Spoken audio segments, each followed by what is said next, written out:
Estamos iniciando mais um podcast aqui da nossa comunidade online de psicologia Visos Mais Plus. Aqui quem vos fala é o psicólogo Manuel Vieira de Carvalho Alencar, CRP 152121. E no mês de junho você já sabe que o nosso tema vai ser psicodiagnóstico. Então, neste mês teremos mini curso sobre o teste Rorschach, teremos um mini curso sobre instrumentos e a bateria para a avaliação psicodiagnóstica clínica. Teremos um mini curso excelente sobre o teste de bateria e a avaliação da personalidade, a bateria BFP. E além disso, teremos também convidados, o professor, para falar sobre transtornos da ansiedade, com foco mais no luto e as questões de perda e desvinculação aí em frente à situação da pandemia. Então, prazer ter você aqui na nossa comunidade. Se você ainda não faz parte dessa comunidade que tem acesso a esses cursos, webinários, muitos conteúdos, dicas e orientações, entre em contato conosco e venha fazer parte dessa comunidade de psicologia que mais cresce no Brasil, comunidade focada em avaliação e intervenção psicológica. E para iniciar esse mês de junho, alusiva ao psicodiagnóstico, nós separamos uma obra que é uma das grandes referências aqui do Brasil. Estou falando do psicodiagnóstico, organizado por Cláudio Simão Rutz, por Denise Bandeira, entre outros organizadores, aí da editora Artmed, publicada no ano de 2016.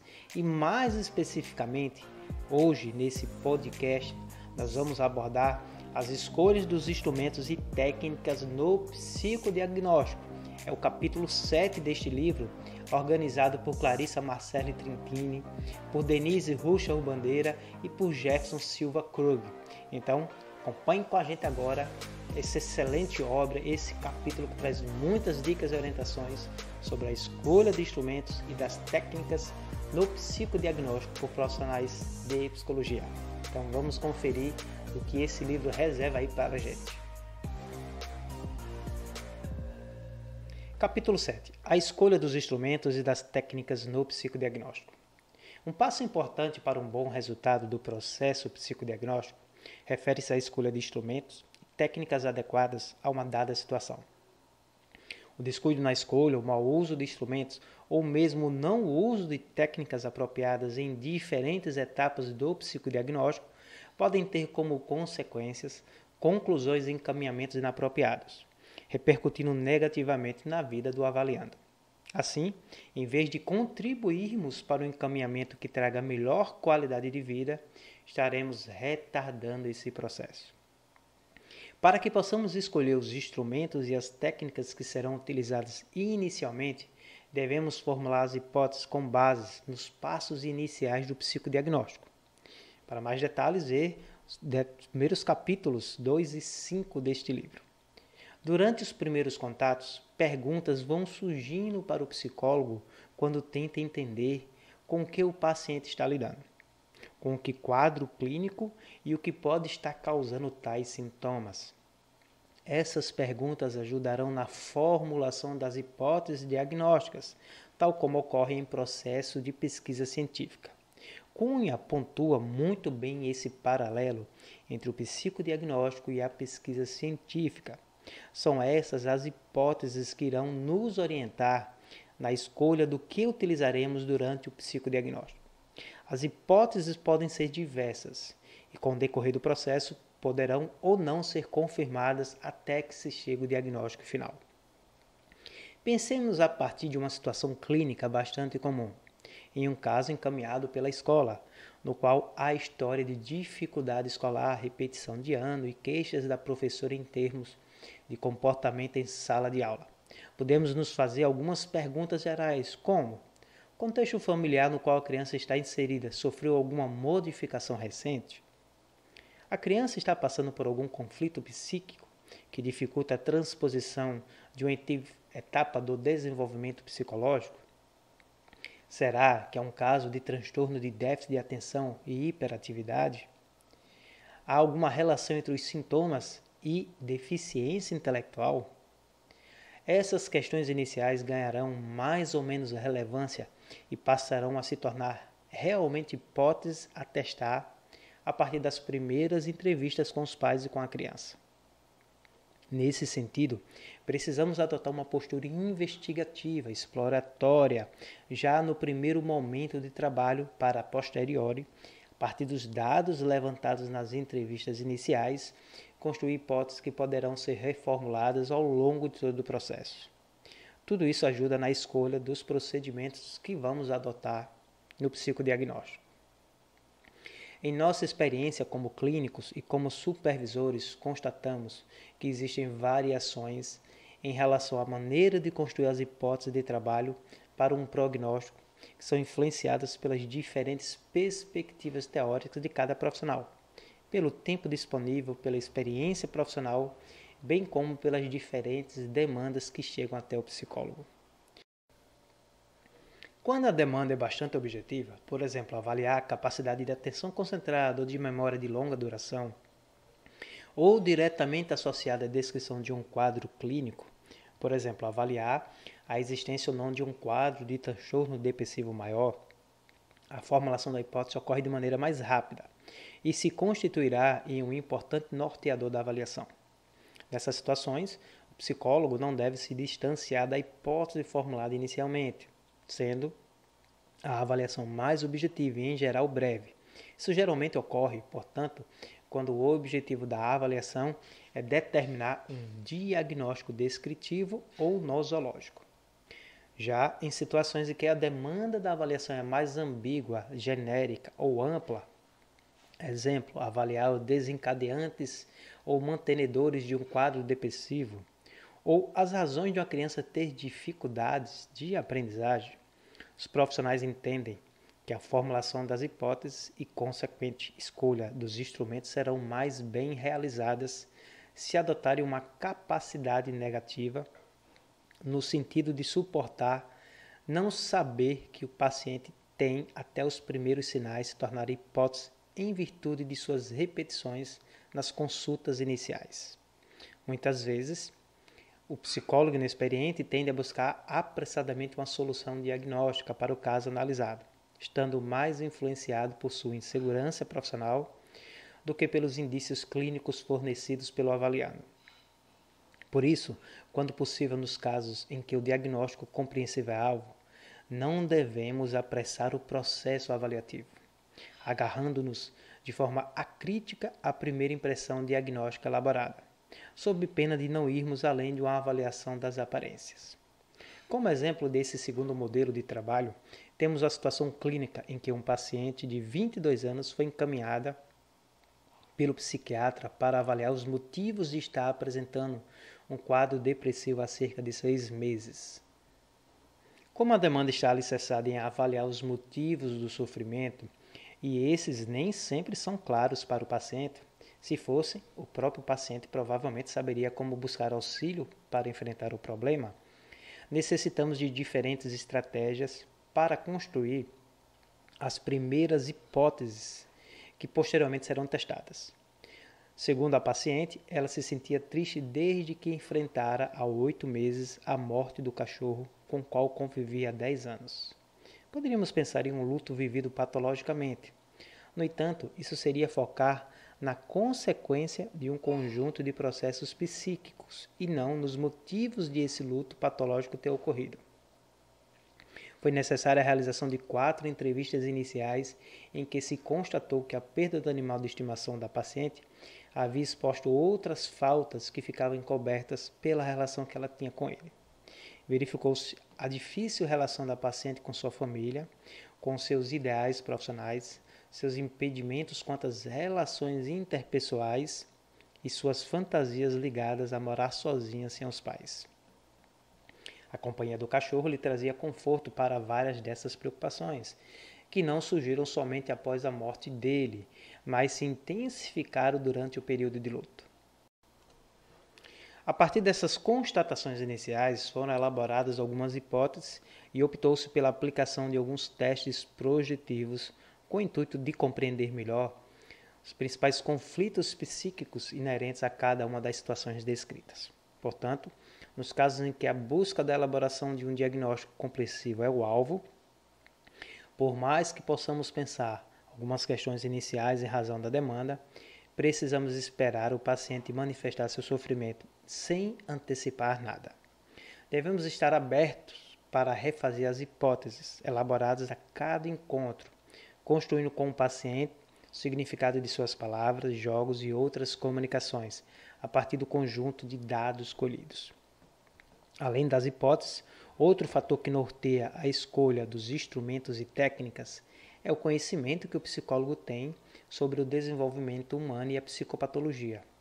Com essa base, podemos entender melhor quais aspectos estão envolvidos no caso atendido. Por exemplo, cognitivos, socioemocionais, adaptativos motores, assim como que tipos de comportamento e sentimentos caracterizam as diferentes patologias. Isso ajudará a definir que precisa ser avaliado, para que então se escolha que instrumentos ou técnicas avaliam o que queremos investigar, levando em consideração as possibilidades de uma avaliação psicodiagnóstica. Tendo definido o que é preciso avaliar, vamos às estratégias de avaliação psicodiagnósticas, que inclui testes e ou técnicas psicológicas, cuja diferenciação deve ficar clara. Teste é um instrumento ou um procedimento por meio do qual se obtém uma amostra de comportamento do indivíduo em um domínio específico. Para tanto, o mesmo deve ser avaliado e pontuado por meio de um processo padronizado. Então, quando não há padronizações, ou quando há uma maior flexibilidade de aplicação e análises, sem a preocupação com a métrica, podemos adotar o termo técnica psicológica. Como exemplo, temos as entrevistas, livres, semi-estruturadas ou estruturadas, as observações, pesquisa documental ou outras técnicas utilizadas na tomada de decisão. Essa discussão é importante em função da regulamentação atual do Conselho Federal de Psicologia, que determina que os testes psicológicos sejam avaliados por sua comissão consultiva, cuja deliberação fica disponível no Sistema de Avaliação de Testes Psicológicos, SATEPS. Trata-se de um sistema informatizado de avaliação de instrumentos submetidos à apreciação da Comissão Consultiva em Avaliação Psicológica do Conselho Federal de Psicologia, que tem por objetivo avaliar a qualidade técnico-científica dos instrumentos submetidos, conforme anexo 1 da Resolução do CFP 002 de 2003, assim como divulgar informações sobre as condições de uso profissional de instrumentos psicológicos à comunidade e às psicólogas e psicólogos. A Resolução 002 de 2003 diz que o psicólogo deve utilizar somente testes avaliados pelo CFP como favoráveis para o uso. Portanto, é importante que conheça essa lista e consulte com frequência, já que é atualizada periodicamente, para que possa atuar de forma legal. Nela também constam os testes que são ou não de uso exclusivo do psicólogo. Uma extensa discussão sobre esse tema pode ser encontrada no primeiro livro desta coleção, intitulado Psicometria. Uma observação nossa, pessoal. A Resolução 002 de 2003, ela já foi alterada, pela Resolução 009 de 2018, mas as questões de consultar se o teste está com parecer favorável pelo SATEPS, através da comissão consultiva, ainda é sim uma situação que vocês devem ter cuidado na escolha dos instrumentos. Voltando aí para a leitura do livro. Com relação às técnicas psicológicas, entendemos que também podem ser utilizadas como fundamento para justificar as conclusões de um processo psicodiagnóstico. Não é verdade que um psicodiagnóstico necessite sempre do uso de testes psicológicos para que seja considerado válido ou fidedigno. A adoção desses instrumentos de avaliação em um psicodiagnóstico é uma opção técnica e ética do psicólogo, que considerará suas condições pessoais, conhecimentos técnicos para avaliar o caso encaminhado, concluindo quanto à relevância do uso ou não de um teste ou uma técnica para o oferecimento de um resultado avaliativo mais confiável. Assim, para determinar quais serão os instrumentos e as técnicas a utilizar, o profissional precisa saber o que avaliam, conhecer instrumentos específicos de uso particular do psicólogo e técnicas e recursos disponíveis é de responsabilidade do avaliador e parte de um compromisso ético assumido quando na formação de carreira. Não temos como em um capítulo abordar todos esses instrumentos e técnicas, mas muitos são citados em diversos capítulos deste livro e em outros livros relevantes novos na área, como os de Barroso, de Scorsolini, Comin e Nascimento, Ambiel Rabelo, Pacanaro, Alves e Leme, Santos Sisto, Brukovic e Nascimento. Além de ter conhecimento sobre os instrumentos disponíveis, é condição para o psicólogo que conheça também suas propriedades psicométricas e suas bases teóricas. Esses dados devem constar nos manuais dos testes e ele precisa aprender a lê-los e ter uma postura crítica a seu respeito. Por isso, o teste pode ser adequado a ter normas para um contexto, mas não para o outro. Mais uma vez, é responsabilidade do psicólogo conhecer e poder avaliar o quanto o instrumento é ou não adequado para determinada situação. De nada vale o teste ser válido e aprovado pelo CFP se o psicólogo não for válido. Quer dizer, ele precisa ter conhecimento, formação e a técnica para aplicar determinado instrumento. Se não houver instrumentos disponíveis, podemos utilizar técnicas ou tarefas com o objetivo de entender melhor o paciente. Em tais situações, como não há um padrão de aplicação e análise, é ainda mais indispensável o bom embasamento teórico que guiará a estratégia de avaliação. Ainda há situações em que não há instrumento algum, sendo o psicólogo o principal instrumento.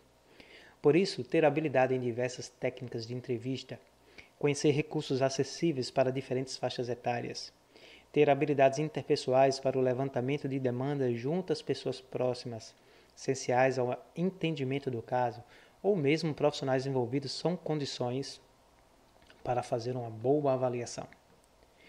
No caso de haver um instrumento necessário, mas não existirem normas para o caso que está sendo atendido, é possível que o psicólogo faça aproximações entre as características deste e as da população do manual.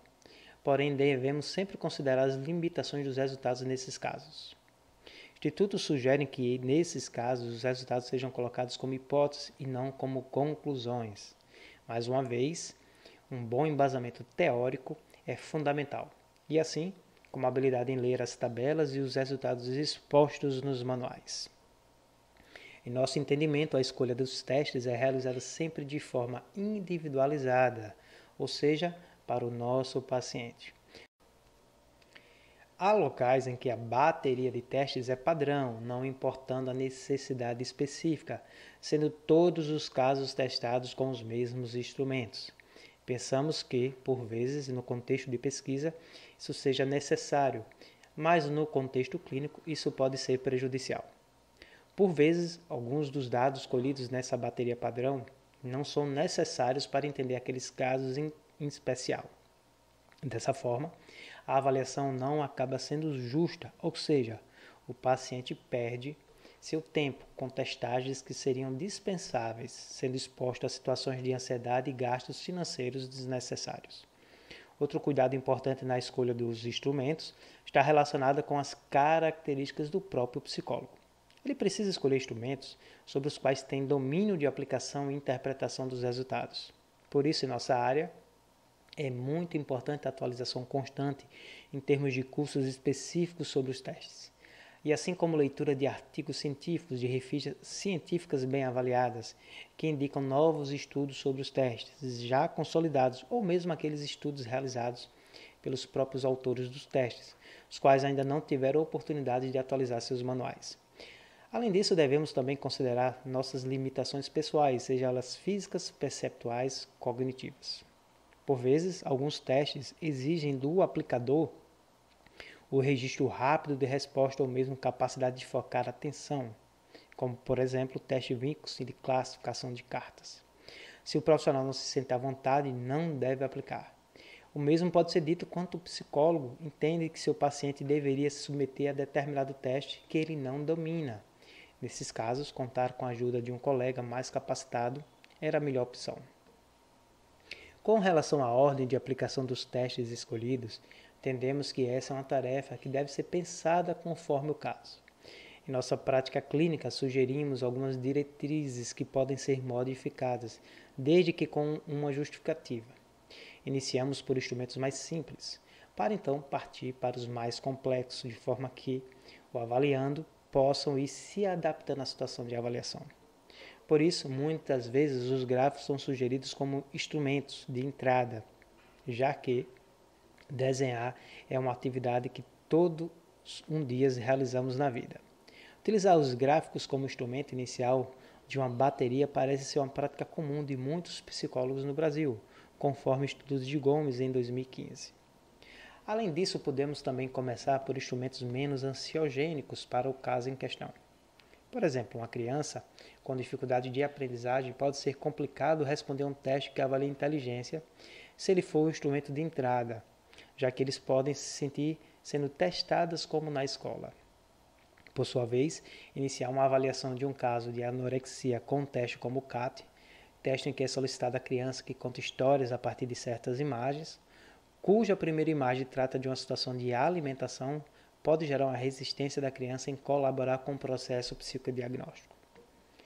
Um terceiro aspecto a ser considerado na ordem dos instrumentos tem relação com o possível uso de testes projetivos no psicodiagnóstico, caracterizados por serem menos padronizados, aceitarem respostas que não são certas ou erradas ou terem tempo livre para a resposta. Nesse caso, sugerimos que fiquem para o início da bateria, de forma a não serem contaminados pela forma de resposta dos testes mais padronizados, como resposta de acerto ou erro e vários com controle de tempo. Ou seja, iniciar pelos instrumentos mais ambíguos, indo para os mais estruturados. Claro que essas são apenas diretrizes que devem ser balanceadas pelo psicólogo, que estará conduzindo o processo de acordo com as reações do avaliando. Para ele deve estar claro o porquê de tomar esta ou aquela decisão na escolha e ordem dos testes e técnicas. Na realidade, todas as decisões tomadas pelo psicólogo ao planejar seu processo de psicodiagnóstico devem ter uma justificativa. De forma mais didática, podemos dizer que a escolha de instrumentos deve considerar os seguintes passos. Número 1. O que quero avaliar? Número 2. Quais instrumentos e técnicas disponíveis que avaliam isso que eu quero saber, considerando a idade do avaliando? Número 3. Sei usar tais instrumentos e técnicas? Na prática, o objetivo, passo 1, da avaliação é o norte. É para lá que devemos nos encaminhar. Para tanto, o delineamento do processo, a partir do encaminhamento, chegada do paciente, elaboração de questões acerca do caso, observações, entrevistas, entre outros, deve ser feito com cuidado. Conforme discutido anteriormente, o objetivo inclui o tipo de avaliação. Desse modo, responder a questões sobre o tipo de avaliação que está sendo feita é condição. Trata-se de um psicodiagnóstico com propósito descritivo ou compreensivo? Esmiuçar o que se quer, ou melhor, o que se precisa avaliar é importante. Cada elemento coletado é fundamental na construção desse tear. O passo 2 amplia o anterior. Deve atender à pergunta: quais instrumentos e técnicas estão disponíveis para a avaliação da inteligência, por exemplo, de uma criança de 8 anos de idade? E quando avalio a inteligência, o que mais devo considerar? Seria importante avaliar sintomas depressivos ou ansiosos, por exemplo? Eles estão presentes? O passo 3 inclui uma análise crítica do próprio psicólogo e a verificação de instrumentos considerados favoráveis ao uso pelo SATEPS. Neste caso, é possível que haja mais de um instrumento que atenda à finalidade de avaliar a inteligência. É preciso escolher um deles. Como? E de modo complementar, eu sou capaz de administrar este instrumento de forma válida? Como podemos perceber, essa etapa envolve as anteriores, partindo da questão se são esses os instrumentos e técnicas disponíveis, considerando os objetivos e o paciente e eu estou habilitado a usá-los? Neste capítulo, tivemos a intenção de discutir acerca da escolha dos instrumentos no âmbito do psicodiagnóstico. Tal tarefa poderá parecer simples, uma vez que contamos com uma lista de testes com parecer favorável do CFP. Ou seja, se está na lista, posso usar e necessariamente terei sucesso. Entretanto, tal como foi exposto, O processo constitui-se uma atividade complexa, já que várias questões estão em jogo. Muitas vezes, durante esse processo, mesmo psicólogos experientes podem ter dúvidas quanto à adequação dos testes e técnicas para um determinado caso, ou ainda dúvidas sobre como utilizá-los, tanto em termos de aplicação quanto de análise de resultados. Nessas situações, sugerimos a busca por auxílio de supervisão, troca entre colegas ou cursos de educação continuada na área da avaliação psicológica disponível em universidades e centros de formações. Bem, pessoal, chegamos ao fim de mais um podcast aqui da nossa comunidade online de psicologia. Hoje nós abordamos este excelente livro Psicodiagnóstico, mais especificamente o capítulo 7, com dicas de escolhas de instrumentos e técnicas para a prática do psicodiagnóstico. Lembrando que esse mês estamos no mês do psicodiagnóstico aqui na nossa comunidade. E teremos várias atrações, vários conteúdos, já começando agora no dia 8 de junho, às 19h30, o mini curso sobre um dos excelentes instrumentos aí para a prática de psicodiagnóstico, teste projetivo Rorschach, com uma das maiores especialistas do Brasil, viu? Doutora Ana Cristina, presidente da Associação Brasileira de Psicodiagnóstico de Técnicas Projetivas. Então vem com a gente, participe dessa comunidade, tem acesso a mini cursos, muito material, acesso a sorteios de livros. Inclusive essa obra vai ser sorteada no mês de junho entre os membros da comunidade e venha fazer parte dessa comunidade, aproveite e cresça, desenvolva a sua profissão de uma forma acompanhada, de uma forma com supervisões, com qualificação, com muito conteúdo e sim com muitas vantagens. Então te esperamos aqui na comunidade. Nos vemos aí no próximo podcast. Sou o psicólogo Manuel Carvalho. Grande abraço e até lá.